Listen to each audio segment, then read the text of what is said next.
natin ay Hokkaido flavored milk tea. Ngayon, may nag-request dito sa YouTube natin. Ang sabi niya, Brown Sugar Cafe, I suggest po na mag-video kayo ng iba't ibang sukat ng cup sa pagtitimpla. Hehe, thank you po.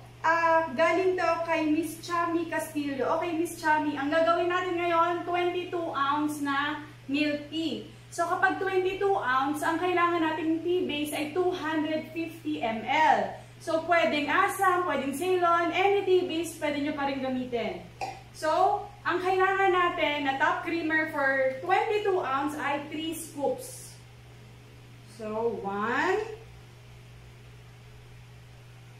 2, 3. So, haluin lang natin to. By the way guys, kami nga pala ang Brown Sugar Cafe. Kami ang authorized distributor ng top creamery product sa buong province ng Batangas. So kapag nahalo nyo na to, maglalagay naman kayo ng 4 scoops ng Hokkaido flavor. So, 1, 2, 3,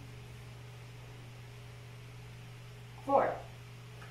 So, haluin lang din natin to. May mga sub-distributors din kami, malalapit sa area nyo. Ilalagay ko sa description sa baba para i-check nyo na lang later.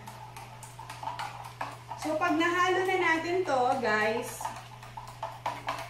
lagyan lang natin ng ice.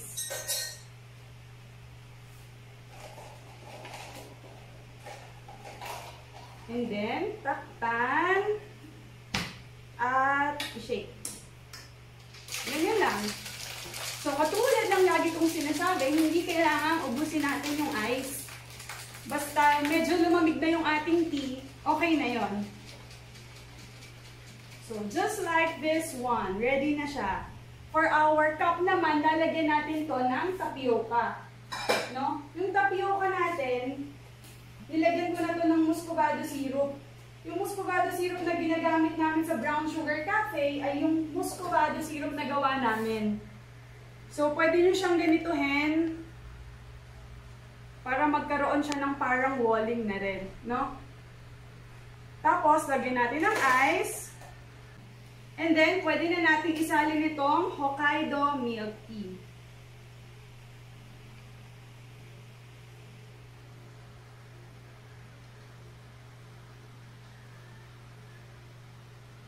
And there you have it, guys. 22 ounce Hokkaido milk tea.